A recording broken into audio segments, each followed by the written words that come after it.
Bonjour à toi qui regarde cette vidéo, mon nom c'est Douglas Fokam. Si tu es nouveau sur cette chaîne, ici je parle d'entrepreneuriat, de business, je parle surtout des réalités du business sur le continent africain. Je vais à l'encontre de plusieurs entrepreneurs qui partagent avec nous leurs expériences et moi aussi, n'est-ce pas, et en tant qu'entrepreneur dans plusieurs secteurs au Cameroun, notamment le secteur d'appartements meublés et de la ferme porcine. Je partage régulièrement les contenus qui vont t'aider à te projeter, qui vont t'aider à t'imaginer plus facilement en train d'entreprendre en Afrique ou alors au Cameroun et comme ça éviter plusieurs pièges. Si ce que je dis là t'intéresse, si cette thématique-là t'intéresse, je vais t'inviter à t'abonner et activer la cloche de notification. Maintenant, pour ceux qui me suivent déjà depuis très longtemps, vous savez déjà la règle, ce qu'on doit faire lorsqu'on pose ses valises ici. Il faut liker la vidéo avant même de regarder pour permettre à l'algorithme YouTube de proposer nos vidéos à plusieurs autres personnes. Maintenant que cela est fait, aujourd'hui, on va parler de quoi? Aujourd'hui, on va parler des réalités de l'entrepreneuriat au Cameroun et notamment dans le domaine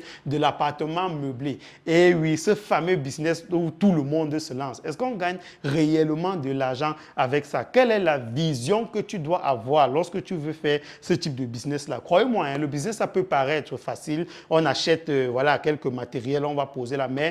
Franchement, c'est tout un art. Juste la décoration, comment il faut gérer. Bref, vous allez apprendre tout cela tout au long de la vidéo parce qu'en plus, je vais vous partager mon avis, n'est-ce pas? Si, est-ce que je peux conseiller ce business à quelqu'un? Ça fait aujourd'hui plus d'un an, parce qu'on a lancé ça en janvier 2023 officiellement. Et pour ceux qui se posent la question à savoir où est-ce que je suis, là, je suis justement dans cet appartement-là. J'ai profité du fait que c'était libre juste aujourd'hui pour faire la vidéo parce que je me suis dit que voilà, parler des réalités du business, de l'appartement meublé, c'est mieux d'être dans cet appartement-là pour que vous puissiez mieux vous projeter, mieux savoir à quoi ressemble mon appartement meublé pour ceux qui ne savent pas encore. La vidéo risque d'être un peu longue, hein, mais ne vous inquiétez pas. Pour ceux qui ne veulent pas voilà, écouter les anecdotes qu'on a vécues sur cet appartement, quelles sont les petites histoires comme ça, intrigantes, énervantes ou alors même des histoires positives qu'on a vécues dans cet appartement. Si ça ne vous intéresse pas, vous pouvez regarder la vidéo jusqu'à la troisième partie parce qu'en première partie, je vais vous dire si je peux vous conseiller ce business. En deuxième partie, je vais vous expliquer la vision que vous devez avoir si vous voulez vous lancer dans ce business.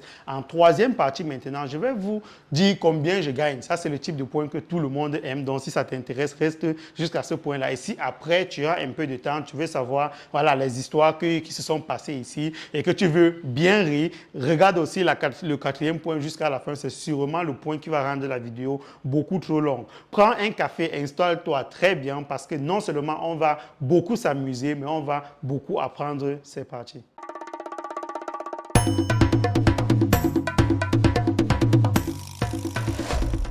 Premier point, est-ce que je peux te conseiller ce business? Écoute très attentivement parce que le point que je vais citer ici, il n'y a pas un seul point ici que j'ai observé les autres personnes, les autres qui font l'appartement meublé, qu'ils prennent ça en compte. Donc, il est très probable que toi aussi, tu négliges ce point-là lorsque tu vas te lancer. Donc, écoute ça très attentivement. Est-ce que moi, en tant qu'entrepreneur dans ce domaine depuis plus d'un an et demi, est-ce que je peux conseiller cette activité-là à quelqu'un?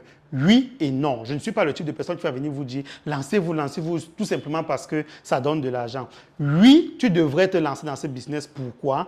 Tu devrais te lancer dans ce business si tu as quelqu'un de confiance. Parce que la majorité des gens qui font les appartements meublés, vraiment la majorité, hein, je vous le dis, surtout ici à Douala ou alors ici au Cameroun, la majorité des gens qui le font, ce sont des gens qui vivent à l'extérieur. Donc, ce sont des gens qui ont choisi ce secteur-là comme le secteur d'entrepreneuriat où ils vont aussi participer à l'émergence de leur pays. Maintenant, si tu vis à l'extérieur, tu es bien conscient que tu ne peux pas avoir le check-in ou bien le check-out qui se fait de façon automatique ou alors de façon plus autonome par tes invités. Tu es obligé d'avoir quelqu'un sur place qui va s'occuper du management de l'appartement. Tu es obligé d'avoir quelqu'un sur place qui va t'aider dans la comptabilité au cas où tu as des gens qui te contactent, qui ne veulent pas passer par des applications Airbnb ou Booking, qui te contactent directement et veulent payer cash. Tu dois avoir quelqu'un sur place qui doit s'occuper de la propreté. Tu dois avoir quelqu'un sur place qui doit s'occuper même du bien-être des clients, qui doit être disponible pour tes invités tout au long de leur séjour. Donc, tu comprends que ce n'est pas chose facile et c'est vraiment quelque chose que tu peux le faire soit en une équipe de 2 personnes, de 3 personnes ou bien d'une seule personne en fonction de à quel point la personne à qui tu confies cela est vaillante. Donc, la personne ne doit pas être seulement vaillante, la personne ne doit pas être seulement honnête, la personne doit avoir des skills, la personne doit avoir le savoir-faire. Tout comme toi d'ailleurs, justement, tu peux te lancer dans ce business, je peux te conseiller ce business-là. Si toi aussi tu connais les bases du marketing, ce n'est pas le marketing qu'on apprend forcément à l'école. Qu'est-ce que j'en sais? Je n'ai pas étudié le marketing à l'école, mais voilà, ce que j'ai remarqué, c'est que le marketing qu'on doit avoir ici, c'est j'ai envie d'appeler ça, hein, vraiment, tu ne vas pas trouver ça sur Google, c'est vraiment moi qui l'appelle comme ça, du marketing inconscient. Tu as certains petits points, tu as certains petits ajustements que tu dois faire ou à vue d'œil comme ça, on se demande mais pourquoi il fait ça, ça ne sert à rien. Mais même tes invités inconsciemment, lorsqu'ils arrivent, si c'est qu'ils ont prolongé leur séjour dans la ville, bien dans le quartier où se trouve ton appartement, ils ne peuvent pas expliquer, ils ne vont même pas chercher s'il y a mieux ailleurs, ils vont directement rester chez toi. Je vous donne une petite anecdote, une petite histoire. Je suis arrivé au Cameroun, là, à l'heure où je suis en train de tourner cette vidéo, il y a de cela 2 jours en provenance de l'Allemagne, le pays où je vis aussi avec le Cameroun. Quand je suis arrivé, j'ai pris un petit appartement là, dans le quartier où j'ai dit à l'autre que je devais arriver très tard dans la nuit à 3 heures du matin, donc probablement très fatigué. Je lui ai dit que je vais envoyer mon petit frère récupérer les clés et tout et tout. Donc là, je vais juste entrer. Qu'est-ce que l'autre a fait? Déjà qu'il n'y avait pas, il y a des petits détails comme ça, il n'y avait pas le papier hygiénique, tout en sachant que je t'ai dit que je viens avec mon frère à 3 heures. Tu comprends que forcément, je vais passer la nuit avec mon frère. Donc tu trouves peut-être juste une serviette, quoique j'avais ma propre serviette, mais c'est quand même intriguant. Et ce que moi je fais toujours, ou que j'ai un peu manqué chez lui, c'est le fait de mettre ne serait-ce qu'une boisson rafraîchissante. On sait à quel point il fait chaud à Douala. À Douala, il fait extrêmement chaud. Actuellement, à l'heure où je suis en train de tourner cette vidéo, on est dans une température avoisinant les 38-39 degrés. Je ne vous parle même pas de température qu'on peut ressentir. Donc ça, c'est vraiment la température qui est affichée. Donc intérieurement, on peut ressentir une température allant même jusqu'à 40 degrés. Moi, ce que je fais, c'est que lorsque j'ai une réservation ici, quand vous arrivez, on a minimum 3 bouteilles d'eau glacée à votre disposition. Quand vous entrez, vous allez trouver directement une bouteille d'eau glacée. Vous allez vous raffoler parce que je suis persuadé que tous ceux qui vont entrer dans cet appartement ont soif. Ça, c'est automatique. Maintenant, pour des réservations avec des séjours un peu plus conséquents, j'achète même une bouteille de vin, un grand vin que je vais déposer à la table comme signe de bienvenue, voilà, pour que le client se sente un peu privilégié et ça va l'empêcher, ça va le pousser à revenir ou alors ça va le pousser à prolonger son séjour si jamais il est dans le besoin. Vous avez bien compris que ça n'a pas empêché que j'ai des mauvaises histoires que je vais vous raconter à la fin de la vidéo, mais je suis persuadé que si je ne faisais pas ça, j'aurais beaucoup plus de mauvaises histoires à vous raconter que je le fais aujourd'hui. Je peux te conseiller de te lancer dans ce business-là si jamais la relation entre toi et ton bailleur est saine. Ou alors, si tu as construit toi-même ton propre logement, ton immeuble et tout, et que tu veux faire de cela l'appartement meublé, tu comprends donc qu'il y a une indépendance qui suit lorsque tu veux avoir ton logement. Tu ne dois pas avoir un logement où tes invités sont arrivés, le bailleur est venu leur dire, voilà, vous devez sortir de chez moi. Je n'ai jamais loué mon appartement à plusieurs personnes. J'ai loué mon appartement à Douglas Focam. Je ne comprends pas qu'il y ait 10 personnes dans l'appartement et ce genre de choses. Ce sont des trucs qui peuvent faire couler ton business. Tu peux aussi avoir des bailleurs qui vont être jaloux parce qu'ils vont voir que tu travailles derrière beaucoup sur ton réseau client. Ton appartement commence à te rapporter beaucoup d'argent. Le bailleur, peut-être parce qu'il ne vit pas loin de ton appartement ou de ton immeuble, il voit comment à chaque fois il y a des gens qui rentrent et qui sortent. Il se dit que tu commences à gagner beaucoup d'argent et il va tout simplement te chasser de là et rénover l'appartement parce que de toutes les façons, le local, c'est ta plus grande publicité. Donc, le bailleur peut te chasser de là et rester avec justement l'appartement que tu as déjà rénové. Tu vas forcément partir avec tes meubles. Lui va remettre les meubles et continuer le business à ta place, ce qui peut te faire couler. Donc, voilà, c'est ce que je voulais dire que je peux te conseiller ce business si jamais la relation vraiment avec ton bailleur ou bien le propriétaire de ton logement est très, très, très saine. Vraiment, je ne peux que vous conseiller cela. Est-ce que je peux te conseiller de te lancer dans ce business? Comme je l'ai dit, j'avais dit oui et non. J'ai énuméré les raisons pour lesquelles je peux te conseiller de te lancer dans ce business. Maintenant, je vais t'énumérer les raisons pour lesquelles, si tu te retrouves dans ces points-ci-là, n'investis absolument pas dans ce business. Cherche-toi un autre business qui correspond à tes capacités, qui correspond à ta formation, où tu vas te lancer. N'investis pas dans l'appartement meublé si tu as honte de faire la publicité. Tu as compris ce que je veux dire par là? Si tu n'as pas compris, je vais t'expliquer tout doucement. Quand tu te lances dans ce business, dans un premier temps, tu peux t'appuyer sur des leviers comme Airbnb, comme Booking. Mais même sur Airbnb ou bien sur Booking, il te faut avoir une certaine expérience pour que ton logement soit proposé à plusieurs personnes. Au début, tu vas forcément galérer et tu ne peux pas compter sur Airbnb. Ça, c'est impossible. Avec Airbnb, tu auras 1 à 2 réservations par mois. Tu n'auras pas plus que ça. Mais quand tu vas commencer, si c'est que tu dois travailler ton propre réseau, si c'est que tu veux avoir des clients externes à Airbnb ou à Booking, ou alors externes à tout autre site de réservation, ce que tu dois faire, c'est que tu vas passer par des statuts WhatsApp, tu dois créer des prospects, tu vas sur l'application Canva, tu crées des prospects, tu essaies de mettre ton appartement vraiment en exergue, tu essaies de mettre ton appartement en une belle vue que tu vas mettre sur les statuts WhatsApp, tu vas créer une liste de diffusion. Je suis en train de te dire ce que j'ai fait et que ça m'a beaucoup aidé jusqu'aujourd'hui. Airbnb, c'est 40% de ma clientèle seulement va comprendre à quel point c'est important. Donc, j'ai créé une liste de diffusion où j'ai invité mes amis, mes connaissances, ma famille à partager justement mon appartement avec eux, partager autour d'eux. Une fois par semaine, je venais les rappeler. N'oubliez pas que actuellement, je veux dire, à chaque fois que je progressais dans mon appartement, dès que j'ai mis un bureau, je suis allé les faire savoir. J'ai dit, dorénavant, on a un bureau avec photo à l'appui et ils ont partagé et tout. Donc, ça veut dire quoi? Ça veut dire que tous mes contacts savent déjà que j'ai un appartement meublé qui se développe. Aujourd'hui, on a un bureau, après on a CanalSat, après on a Internet, après on a la PlayStation. À chaque fois qu'on ajoute les options, aujourd'hui on a la machine à laver, etc. Donc à chaque fois qu'on ajoute les options, mes contacts sont au courant, mais ce n'est pas seulement mes contacts, c'est aussi les contacts de mes contacts qui sont au courant. Donc tu vois que ça crée un effet boule de neige qui va te ramener quelque part beaucoup de clients. Donc si tu as honte de faire la promotion de ton bien parce que tu caches ou alors peu importe la raison, crois-moi, ça ne vaut pas la peine de te lancer dans ce business ou alors tu te lances, tu comptes juste sur Airbnb et tu attends 2 ans ou 3 ans pour commencer vraiment à rentrer dans les fonds de ton investissement. Ne te lance pas dans ce business si tu n'es pas prêt à investir et ne rien gagner directement. Ici, ce n'est pas le Bitcoin. Hein. Ici, ce n'est pas le trading. Quand on dit qu'aujourd'hui, les chiffres sont en baisse, on investit, demain ça augmente et on revend ses actions. Ici, ce n'est pas le cas.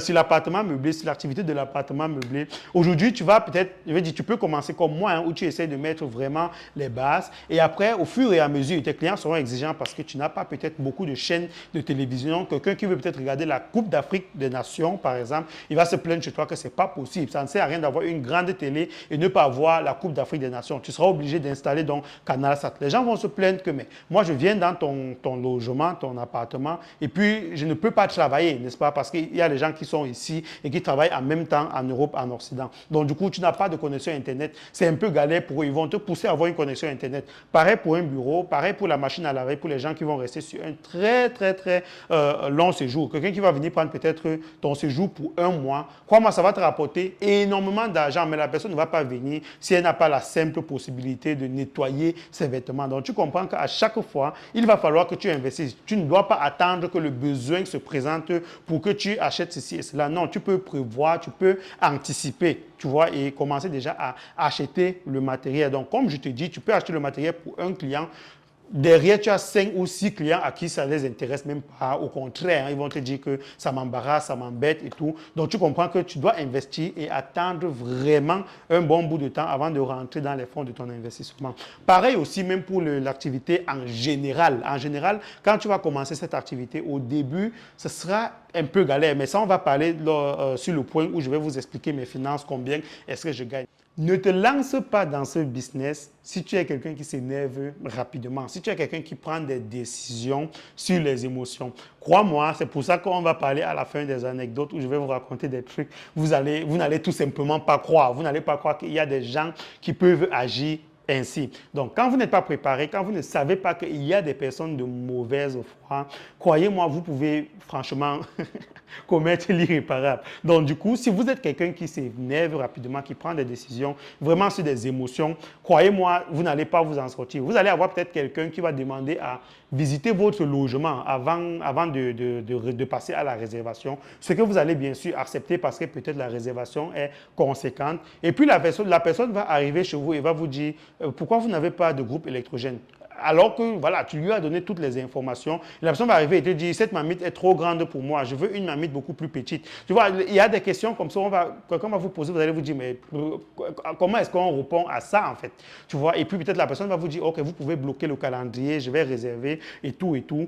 et finalement, la personne ne va pas réserver. Donc, ça m'arrivait encore récemment où quelqu'un me disait, je vais prendre l'appartement pour 30 jours et tout. Tout était sur la personne. Voilà, la personne qui m'avait aussi conseillé, cette personne, elle me disait que c'est quelqu'un qui est très bien intentionné. Il va pas. J'ai bloqué le calendrier. On a attendu le gars jusqu'à 23 heures, tard dans la nuit. Il est arrivé, il a vu l'appartement et il a dit, vu qu'on a mis des babouches là pour ceux qui veulent se laver, voilà, et qui n'ont pas peut-être apporté des babouches pour se laver et tout. Donc, on a mis des babouches. Et le monsieur a dit que les babouches, ça le dérange. Il a dit des babouches un peu partout, machin. L'appartement n'est plus à ma convenance. Donc, du coup, c'est comme ça qu'il est parti. Et ces âges d'histoire, ça peut être franchement énervant. Il va falloir avoir la capacité de se retenir pour ne pas, voilà, être impoli. Maintenant, on va parler de la vision que tu dois avoir. Ici, je ne serai pas très long parce que la vision que tu dois avoir, c'est d'avoir tout simplement plusieurs appartements. Tu ne vas pas t'en sortir. Moi aussi, je ne m'en sors vraiment pas avec un seul appartement parce que je vais t'expliquer pourquoi.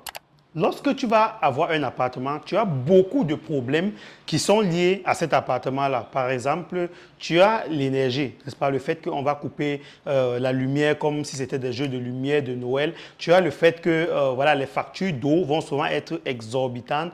Tout simplement parce qu'on s'est dit que voilà, tu es quelqu'un qui ne vit pas sur place et tu n'as pas la possibilité de contrôler et tout. Pareil pour les factures d'énergie. Hein. Aujourd'hui, on va te couper 100 francs le kilowatt, après ce sera 80 francs, après ça sera 300 francs le kilowatt, sans justificatif. Et on va te dire, si tu veux te plaindre, tu dois constituer un dossier avec la copie conforme de ton acte de naissance et tout ce qui va avec. Tu comprends bien que c'est impossible. Donc, tu as énormément de problèmes qui sont liés à ton appartement. Maintenant, ce que tu dois savoir, c'est quoi? C'est que quand tu as plusieurs appartements, tu fais face au même problème et au même grade. Et c'est pas si on se comprend. Ça veut dire quoi? Ça veut dire que si la difficulté est au niveau 50, n'est-ce pas? Et que tu as un appartement, si tu as 5 appartements, tu as toujours la même difficulté au niveau 50. Hormis, bien sûr, peut-être le nettoyage et tout ça, mais ça, c'est pas un problème, c'est une obligation. Donc, tu comprends que si c'est que tu as un seul appartement, tu vas certes gagner de l'argent, comme on va le voir dans le point suivant, mais ce sera très, très épuisant. Et comme je l'ai dit, il va te falloir avoir vraiment, être attentif, avoir vraiment un personnel formé et un personnel en qui tu peux vraiment avoir confiance. Mais si tu as plusieurs appartements, tu vois que le problème lié au personnel sera le même. Le problème lié à l'énergie, ce sera le même. Donc, du coup, tu vas avoir l'impression, pas l'impression, tu vas avoir moins de travail ou alors le travail sera le même, mais tu vas avoir beaucoup plus de revenus. Ça veut dire quoi? Ça veut dire que tu ne t'en sors pas sur le long terme. Ça, c'est clair, hein? Peu importe à combien tu loues ton appartement et tout. Tous ceux qui sont sincères, qui sont dans cette activité et sont sincères, vont vous le dire. Si tu n'as pas plusieurs logements, tu ne t'en sors absolument pas. Ça, c'est impossible. Donc, lorsque tu veux te lancer dans cette activité-là, tu dois déjà avoir cette vision-là de te dire, après 1 an et demi, 2 ans, je veux passer 2e appartement, 3e appartement, 4e appartement. Combien je gagne avec cette activité? J'ai envie de dire, ça dépend. Le premier conseil d'abord que je vais vous donner avant d'aller beaucoup plus loin, c'est que lorsque vous allez vouloir vous lancer dans ce domaine-là, privilégiez les quartiers chics. Ça, franchement, je vous le dis. Privilégiez les quartiers où il y a du business, privilégiez les quartiers où il y a des entreprises, privilégiez les quartiers qui sont proches des aéroports, etc. Pourquoi? Parce que là-bas, hein, beaucoup de gens, par exemple, me demandent souvent que ton logement est situé où? Je dis, c'est à Aqua. Aqua, pour ceux qui ne savent pas, c'est la ville la plus chère, j'ai envie de dire, peut-être même du Cameroun. Donc, c'est vraiment la ville où le mètre carré est normalement à 1 million de francs. Tu te rends compte si tu vas acheter 10 mètres carrés juste pour faire une petite touche et tout. Donc, franchement, c'est une ville qui est extrêmement chère. Les gens me disent, mais tu as fait comment pour avoir un logement à Aqua? Et je lui dis, il suffit simplement que je lui dise que le loyer à Aqua, c'est 200 000 francs. 200 000 francs, c'est 4 fois le salaire moyen. Franchement, donc, tu comprends que c'est pour un Camerounais hein, qui va me voir là à l'extérieur et qui va, si on lui dit que je paye un loyer de 200 000 francs par mois, il va être en mode, ouais, tu es un sorcier, tu prends l'argent ou forcément c'est un gars qui fait du trafic d'argent, du trafic de drogue et tout. Tu vois, donc c'est pour te dire que si tu veux te lancer dans cette activité, tu ne dois pas avoir peur de l'investissement. Tu vois, ça va être au départ être très contraignant. C'est pour ça que j'ai dit combien est-ce que je gagne avec l'appartement meublé. Ça dépend vraiment parce qu'au début, j'étais franchement en perte. Au début, en dehors de l'investissement, tout l'investissement que j'avais fait ici, je payais le loyer à 200 000 francs. J'avais Canal Sadegé qui était à 10 000 francs. J'avais Internet qu'il fallait payer. J'avais les factures liées à l'eau qu'il fallait payer. Et alors, hein, voilà vraiment le point qui t'assomme, le point qui te met dans le coma, c'est les factures liées à l'énergie. Tu te poses la question à savoir, est-ce que je dois mettre cette charge-là sur le client? Par contre, derrière aussi, hein, tous les clients qui te rapprochent, la première question qu'on te pose, c'est la facture d'électricité, elle est à la charge de qui? Si c'est à ta charge, le client est content, il s'en fout si tu gagnes ou pas. Si c'est à la charge du client, il va d'abord aller se renseigner chez tout le monde avant de revenir chez toi et tu comprends qu'il vient chez toi parce qu'il n'a pas le choix. Donc, au début, lorsque vous avez pris votre appartement dans une zone chic, dans une zone prisée, au début, franchement, vous ne gagnez pas grand-chose. Vous ne gagnez même pas, en fait. Vous ne gagnez pas. Quand j'ai commencé le premier mois, je devais être dans les peut-être deux réservations. Le deuxième mois qui suivait, c'était peut-être 2 réservations aussi. Troisième mois, on est passé à 4 réservations, etc. 4 réservations, c'est ce que vous pouvez me rapporter au début. Ça pouvait me rapporter peut-être 70 euros, 100 euros par là, 150 euros par là. Vous voyez que ça ne suffit même pas pour payer ne serait-ce que le loyer. Donc, j'étais à côté de la ferme porcine que vous connaissez, que j'ai lancé aussi presque au même moment. Donc, à côté de l'investissement sur l'alimentation des porcs à la ferme, il fallait aussi que je paye le loyer dans l'appartement. Donc, franchement, ce n'est pas quelque chose qui est très, très facile à mesurer. Maintenant, avec le temps, en fonction du travail que vous faites derrière votre logement, derrière votre activité, vous allez gagner plus ou moins rapidement de l'argent. Et à partir d'un certain niveau maintenant, vous allez vous retrouver à gagner plus de 250, 300, 400 000, ce qui va vous permettre de couvrir toutes vos charges et d'avoir un peu de côté. Maintenant, on va me dire, depuis tu parles, mais tu n'as toujours pas dit combien tu gagnes. Comme je vous ai dit, je peux vous dire, sur Airbnb seulement, hein, tout au long de l'année 2023, sur Airbnb, j'ai gagné pratiquement 4 600 euros. Juste sur Airbnb. Et comme je vous ai dit, Airbnb, c'est 40% franchement de ma clientèle. Donc, vous comprenez que derrière, j'ai des gens qui viennent sur Airbnb, qui, voilà, après leur séjour, ils vont me noter positivement et après, ils vont toujours revenir. À chaque fois qu'ils seront dans la ville, ils vont revenir. J'ai des entrepreneurs que eux, ils vivent en Occident et ils viennent régulièrement, très régulièrement au Cameroun. Et chez eux, c'est déjà sûr, sauf si je n'ai pas, sauf si le calendrier n'est pas libre. Mais eux, à chaque fois qu'ils viennent, ils me contactent directement. C'est pour te dire que je suis déjà sûr à 100% que je vais payer mon loyer à chaque fin du mois, juste en me basant sur ces 4-5 clients-là que je sais que quand eux, ils arrivent, ils ne vont pas dormir, même pas dans leur famille, si ce n'est pas dans mon appartement. D'ailleurs, que quand ils viennent, la famille n'est souvent pas au courant. Voilà un peu ce que je pouvais te dire sur combien je gagne. Tu comprends que le plus important n'est pas de savoir combien moi, Douglas Focam, je gagne. Je ne vais pas, te conseiller d'avoir cet esprit, ce mindset-là, mais le plus important, c'est de savoir comment est-ce qu'on repartit les charges, n'est-ce pas? Il est très important de noter, d'avoir un cahier où chaque charge qu'on va faire, il faut noter, que ce soit de l'eau qu'on a acheté pour les clients, on note, que ce soit le linge qu'on a fait peut-être dans un pressing, on va noter, que ce soit un nouveau bien qu'on a acquis, il faut tout noter. Et en fin du mois, maintenant, il faut regarder que ce mois-ci, j'ai dépensé par exemple 300 000 et j'ai gagné 270 000. Pour ne pas être content d'avoir gagné 270 000 alors qu'on a dépensé 300 000, là on va comprendre directement qu'on a perdu. Je vous exhorte vraiment à faire cela. Ça peut paraître bidon lorsqu'on le fait. Même mon petit frère avec qui je travaille ici, au début quand on venait, ça c'est vraiment qu'on devait commencer à faire les notes et tout. Quand on a fini de faire la première liste, la liste n'était même pas complète. Et lui, il a eu cette expression qu'on peut bien reconnaître, qu'on peut bien accorder aux Africains, aux Camerounais. C'était l'expression merde. Bon, ça, vous voyez, c'est un peu une expression où lorsqu'il a vu juste tout ce qu'on dépense. Pourtant, c'est lui qui gère le logement. Il est un ancien dans le domaine. Mais lorsqu'on a tout simplement fait la liste, on a écrit et il a vu combien on dépensait. Il a dit merde. Autant d'argent, est-ce qu'on réussit même à rentrer dans nos fonds? Donc, il a directement été interpellé et ça faisait directement en sorte que ce n'est pas parce qu'on a une réservation de 10 nuits qui arrive là qu'on doit justement se réjouir. Il faut juste regarder si est-ce que ça va couvrir nos charges sur le mois. Si ça couvre nos charges, le reste maintenant, on pourra se réjouir. Maintenant, place aux anecdotes. J'ai souffert. Vous comprenez? Comme on dit chez mes frères congolais, l'animal a souffert, il a été bâillonné, ligoté et tout, je ne sais pas trop quoi. Donc moi, franchement, je suis ce crocodile-là qui a tellement souffert. On a retiré ma peau pour faire des vestes, des chaussures et tout. Je vais vous raconter. Première anecdote, c'est l'anecdote du fameux 3 millions de francs. Qu'est-ce qui s'est passé? C'était au tout début, lorsque je venais de commencer, et j'ai été approché par un monsieur dont je vais taire le nom. Hein. L'entente au début était parfaite, c'était magnifique. Et avec le temps maintenant, vu qu'on s'écrivait sur mon WhatsApp du Cameroun, mon WhatsApp avec lequel je fais mes activités au Cameroun, vu que c'est la période où je me suis fait opérer, n'est-ce pas, où j'étais à l'hôpital. Donc, lors de l'opération, on m'a retiré ce WhatsApp-là, ce WhatsApp du Cameroun-là. Donc, j'étais donc obligé, après l'opération, hein, je n'avais plus que mon WhatsApp de l'Allemagne, ou alors je l'avais déjà même confié à quelqu'un qui s'occupait de lui. Mais comme quand j'ai fini l'opération, je lui ai fait signe avec mon WhatsApp de l'Allemagne.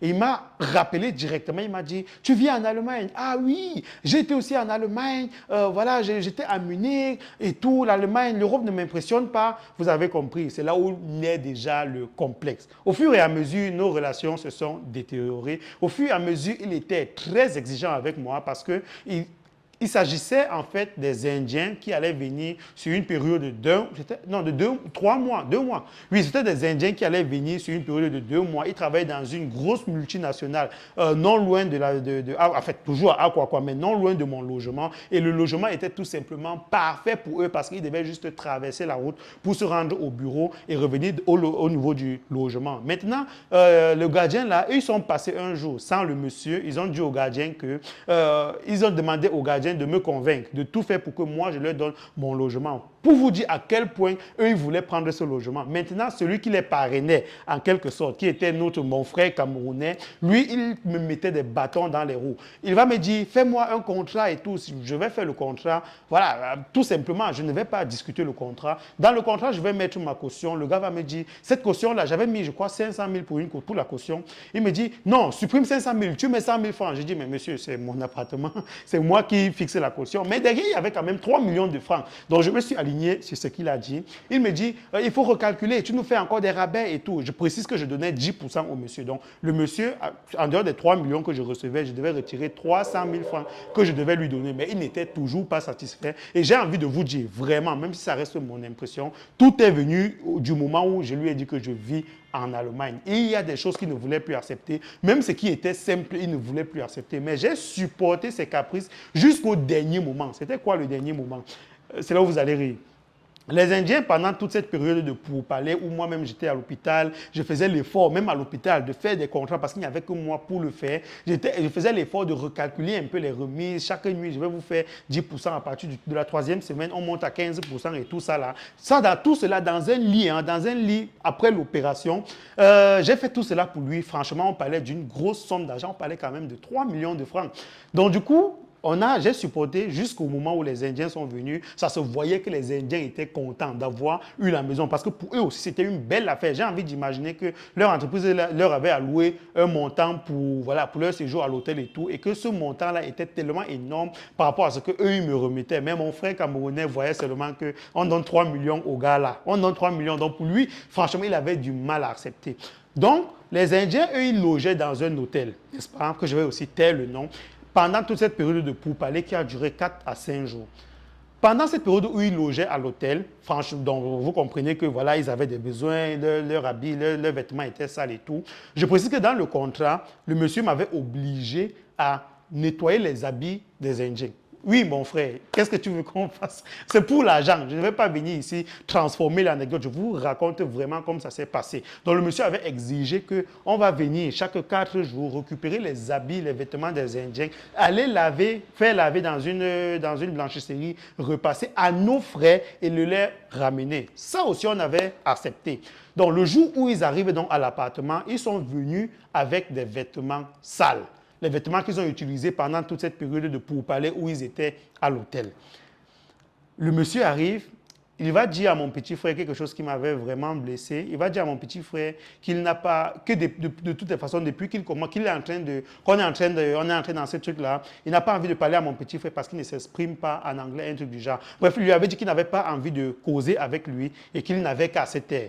Voilà ce qu'il lui avait dit. Et à côté encore, il a dit d'une façon tellement méprisante, il a dit à mon petit frère, prends les vêtements si tu vas laver rapidement.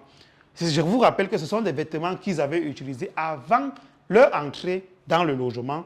Et la façon dont il a parlé, j'ai envie de dire, ça avait atteint le niveau où voilà, on ne peut plus m'acheter. Donc, si tu veux connaître mon prix, ce que je vaux sur le marché, là, on avait atteint ce niveau-là. À partir de là, tu ne peux plus m'acheter.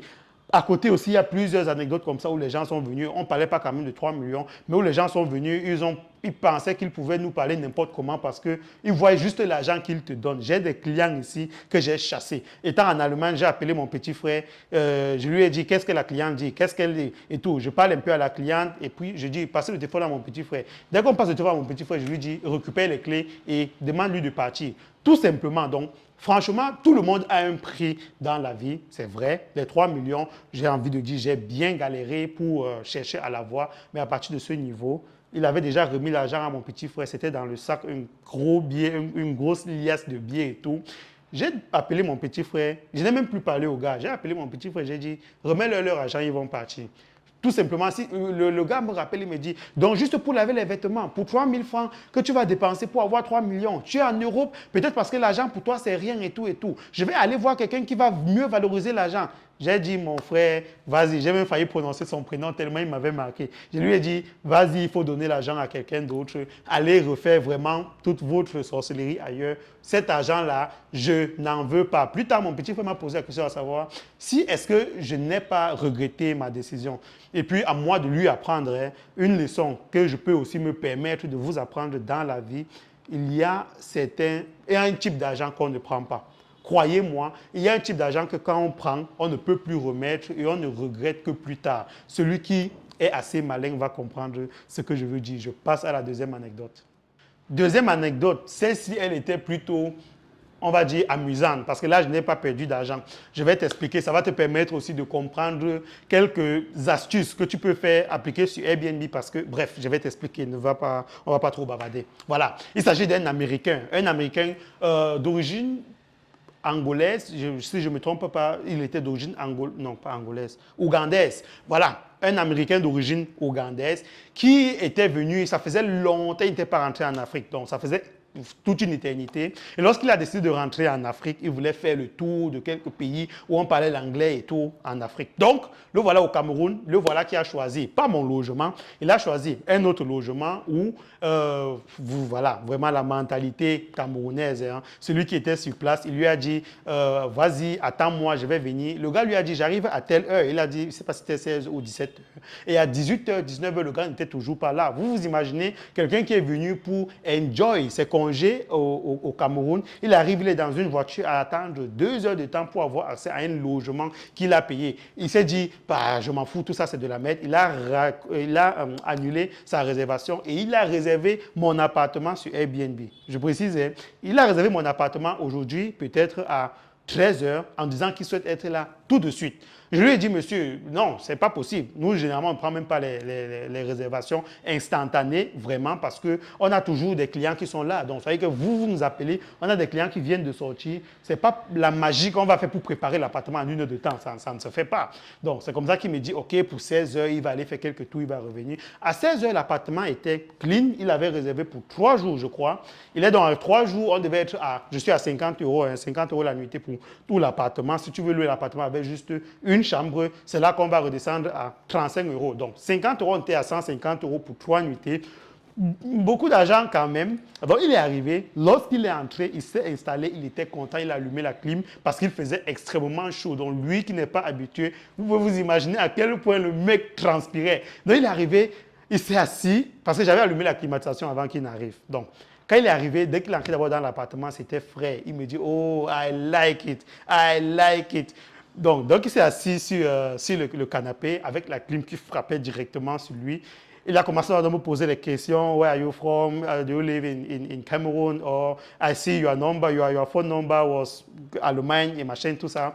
Donc du coup, on a commencé donc à faire la conversation. Tout était parfait. J'ai remis les clés, je lui ai tout montré dans l'appartement parce que c'est moi qui étais là. C'est une période où j'étais au Cameroun. Voilà, donc je l'ai fait moi-même. Et puis je suis parti. Dès que je suis parti, donc dès que je suis arrivé en bas de l'immeuble, on a coupé la lumière. Dès le moment où on a coupé la lumière, la chaleur a commencé à ronger le mec. Et voilà, c'est vraiment un truc qui me manque ici. Hein. Si vous connaissez un endroit où on peut acheter des ventilateurs avec des batteries rechargeables au Cameroun, n'hésitez pas à me dire en commentaire, je serais vraiment content. Je l'ai déjà cherché, vraiment, je ne l'ai pas trouvé. C'est quelque chose qui me manque vraiment dans cet appartement. Donc, lorsqu'on a coupé la lumière, notre Américain a commencé à se fâcher, il a commencé à crier, il a écrit un message sur Airbnb pour dire, je l'ai arnaqué, je lui ai donné un appartement où il n'y a pas d'eau, il n'y a pas d'électricité, et voilà, il demande à être remboursé. Airbnb l'a remboursé. Et à moi maintenant d'aller voir Airbnb pour dire, mais moi, je n'ai jamais précisé dans la description de mon logement que je donnais d'un groupe électrogène ou alors qu'il y avait, voilà, si on coupe la lumière, on a coupé la lumière. Vous allez vous plaindre chez Eneo qui fournit l'énergie au Cameroun, pas chez moi.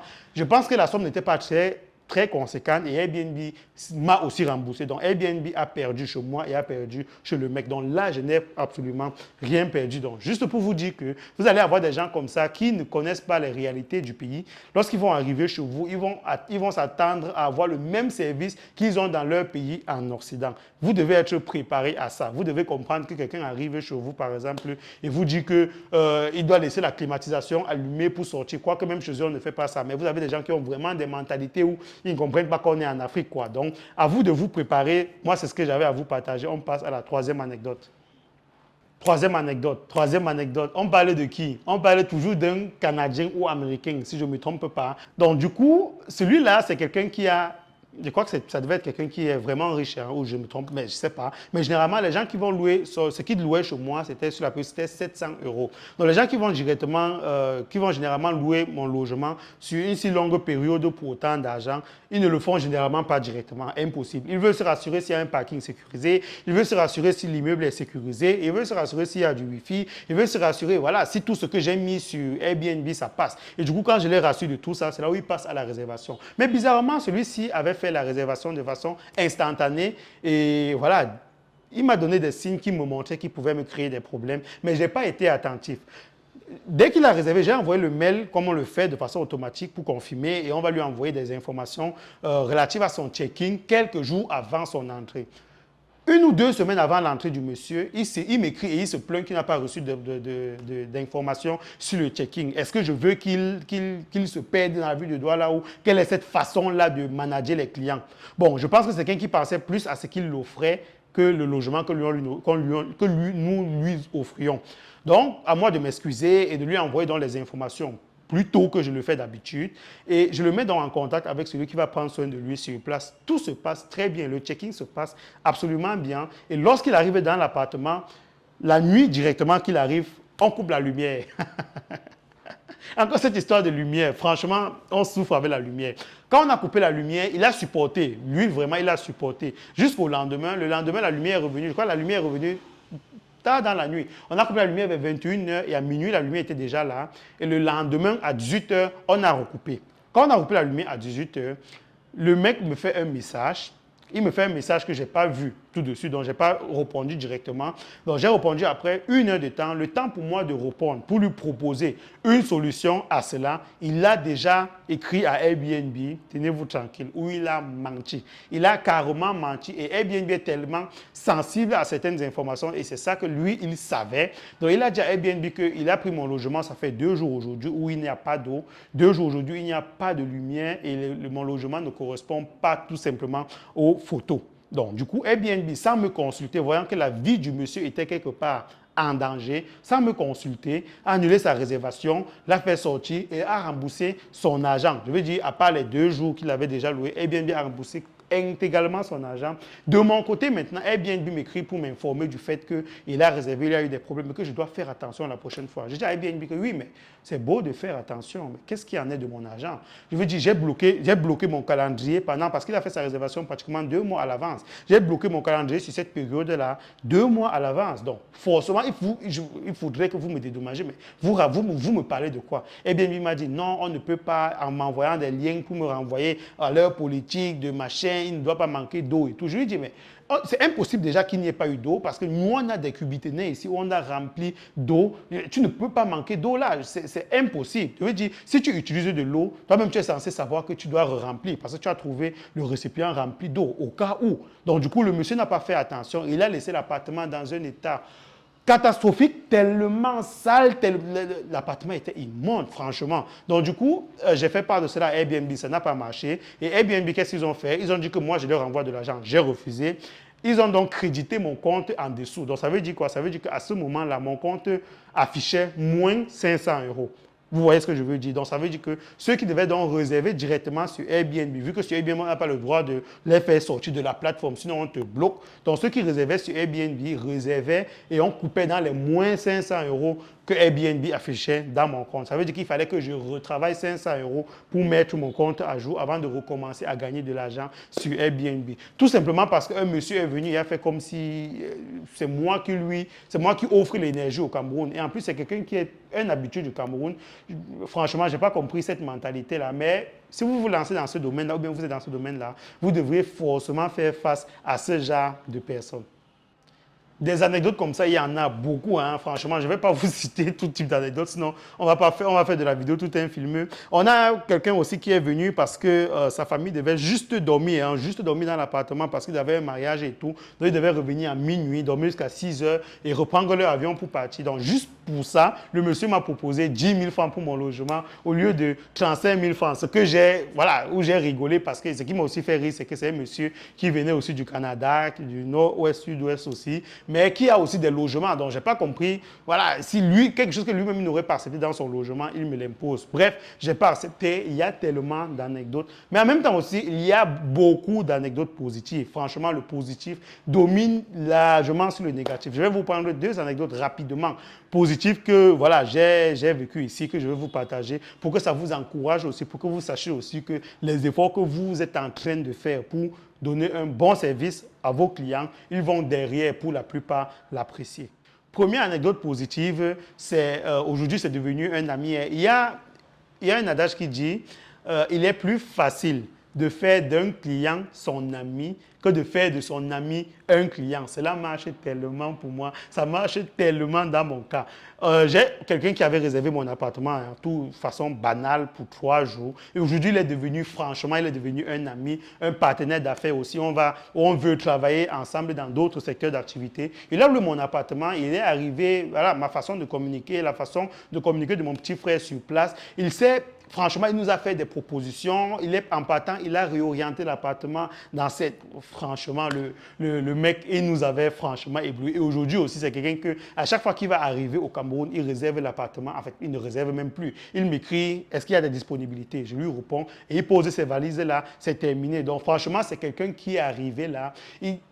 Il a directement compris ce que l'appartement communiquait. Il a compris le sens entrepreneurial que nous avions mis dans l'appartement. Le fait qu'on se dise que, OK, il y a des coupures d'énergie et tout, on a mis des powerbanks. Lui, ça a tellement plu. Il s'est dit, mais qui vous donne l'idée de mettre des petits powerbanks dans l'appartement, des petites choses comme ça? Il va peut-être arriver, il va se dire que j'ai beaucoup aimé le fait que vous avez mis un petit bureau là pour le travail. J'ai aimé le fait que dans la cuisine, vous avez mis un micro-ondes, vous avez mis, voilà, pas seulement une cuisinière, mais une cuisinière avec un four. Donc, toutes ces options-là que nous, franchement, on a saigné pour mettre ça sur place et que personne ne nous a jamais félicité pour ça. Lui, il est arrivé, il a dit franchement, ça, I like it. Donc, du coup, voilà, c'est une anecdote positive comme ça. Franchement, si tu regardes cette vidéo, tu vas te reconnaître, mon ami. Merci beaucoup pour tous tes encouragements. Ça nous a vraiment touchés. Deuxième et dernière anecdote, c'est une réservation aussi qui s'est faite instantanément. Le monsieur a réservé, je crois que ça doit être une hauteur de 560 euros ou un truc du genre. Il a réservé le logement pour 560 euros. Il a fait la réservation directe et puis il m'a appelé directement sur WhatsApp. Il m'a appelé sur WhatsApp. Il était tellement poli. Pour lui, j'ai envie de dire, c'est ce qu'il me donnait. Enfin, il n'était pas focus sur l'argent qu'il me donnait parce que c'est toujours ça le problème. Lorsque quelqu'un va effectuer une grosse réservation, c'est un peu comme s'il vous faisait une faveur. C'est un peu comme si pour lui, il était votre meilleur client et vous n'allez jamais plus avoir une opportunité comme ça dans votre vie. Le monsieur m'a appelé et il voulait savoir, voilà, je m'y connais dans la zone de Aqua et tout. Quand vous dites que vous êtes au niveau de la salle de fête, est-ce que vous parlez bien de la salle de fête qui est en face de l'immeuble Intercia, machin, tout ça. Donc, du coup, il voulait se rassurer et puis il m'a posé des questions. On arrive à telle heure, on sera seul. Quelle est la possibilité d'entrer dans l'appartement à cette heure-là? Je suppose qu'il n'y aura pas votre personnel sur place. Comment est-ce qu'on fait? Et à moi de lui indiquer qu'on va tout vous indiquer, voilà, il n'y aura pas de problème. Il était convaincu. Avant de raccrocher, il y a sa femme qui arrache directement le téléphone et qui va me crier directement, hein, bravo monsieur, bravo, bravo, vraiment. J'ai écouté attentivement votre façon de communiquer avec mon mari. Franchement, vous le faites très bien, vous êtes très poli et tout. Et on a lu les commentaires sur votre logement, sur Airbnb. Tous les commentaires sont faits de façon magnifique, c'est authentique. On sent que vos invités ils vont mettre des commentaires seuls. Ce n'est pas vous qui écrivez des commentaires pour les demander de mettre sur votre logement. Franchement, bravo pour le travail que vous faites. Waouh! Quand on est entrepreneur et qu'on travaille vraiment autant, on ne voit pas toujours le résultat et qu'il y a quelqu'un qui vient vraiment retirer tous les points, vraiment reconnaître exactement les points où vous mettez beaucoup d'efforts. Franchement, c'est très, très encourageant. Il y a plein de gens qui sont de mauvaise foi, de mauvaise mentalité, mauvais comportement à qui vous devez faire face, n'est-ce pas? Mais derrière aussi, on a des personnes formidables, on a des personnes qui arrivent là, qui n'arrivent pas tout simplement à croire, qui sont encore à Douala et qui l'expriment, n'est-ce pas? Tellement votre appartement est joli, tellement votre appartement est bien décoré. Voilà, on a terminé pour cette vidéo. Avant de finir, avant de clore complètement la vidéo, pour ceux qui sont arrivés jusqu'ici, c'est à moi de vous dire, comme on m'a dit merci sur les anecdotes positives, comme que je vous disais, c'est à moi de vous dire merci.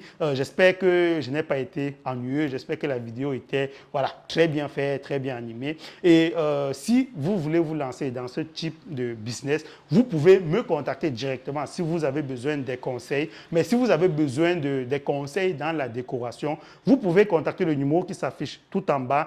Tout ce que vous allez voir dans mon appartement, c'est cette jeune dame qui m'a aidé dans la décoration et elle a fait à distance et elle maîtrise complètement la ville. Elle va vous dire si vous avez besoin de tel matériel, allez dans tel endroit. Si vous avez besoin de tel matériel, allez dans tel endroit. La bonne nouvelle maintenant, c'est que à l'époque, quand je meublais mon appartement, franchement, je courais partout. Il fallait négocier les prix pour ne pas se faire arnaquer et tout. Mais aujourd'hui, on a aussi une autre jeune entrepreneur qui a rejoint aussi le marché, n'est-ce pas, qui a rejoint aussi le domaine, qui, elle, de son côté, elle propose directement le matériel de décoration. Ça veut dire que si vous voulez peut-être des vases, par exemple, comme ceci, elle peut vous les offrir en plus beau. Franchement, tout récemment encore, je me suis équipé chez elle encore de quelques matériaux de décoration que je ne savais même pas que ça existait. Mais quand j'ai vu cela, je me dis, waouh, la place de ce matériel-là, c'est dans mon appartement. Donc, si vous aussi, vous êtes dans le besoin, que ce soit pour votre propre maison ou alors pour votre appartement que vous voulez meubler, n'hésitez pas aussi à la contacter. Le numéro qui va s'afficher en bas, c'est le numéro pour faire la commande des pièces, des matériaux de décoration. Merci d'avoir regardé la vidéo jusqu'à la fin. Si elle vous a plu et que vous ne vous êtes pas encore abonné, abonnez-vous. Si vous n'avez pas encore lâché un petit pouce vers le haut, lâchez le pouce vers le haut pour m'encourager. Je vous donne donc rendez-vous dans une prochaine vidéo sur Réalité Afro Business. C'était Douglas Fokam. Ciao.